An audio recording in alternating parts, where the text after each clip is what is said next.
হেই enemy lovers, কেমন আছো তোমরা? আশা করি তোমরা সবাই ভালো আছো। সো আজকে আমরা battle to the haven season 5 explanation করতে চলেছি। আর হ্যাঁ, বলে রাখি, এই সিজন 5 আগের 4টা সিজনকে মিক্স করে বানানো হয়েছে। হয়তোবা তোমাদের শোনা শোনা লাগতে পারে, এই কারণে আমি ডাউট ক্লিয়ার করে দিলাম। এপিসোড নম্বর 1 এ মাস্টার ইয়োলোকে দেখিয়ে শুরু হয়। দেখা যায় মাস্টার ইয়োলো একটি ইভিল পারসনকে থামানোর চেষ্টা করছে। ওই ইভিল পারসনের নাম মগু। মাস্টার ইয়োলোকে বলে যে ওই সিক্রেট স্কিল আমাকে দিয়ে দাও, কিন্তু মাস্টার ইয়োলো বলে যে না, তুমি ফার্স্ট স্কিলের উপযোগী না। তখনই ওল্ড মগু বলে যে তুমি রেখে কি করবা, আমায় দিয়ে দাও।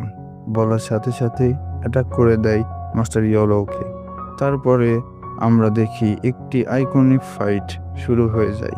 দেখা যায় যে মাস্টার ইয়োলো অনেক সহজে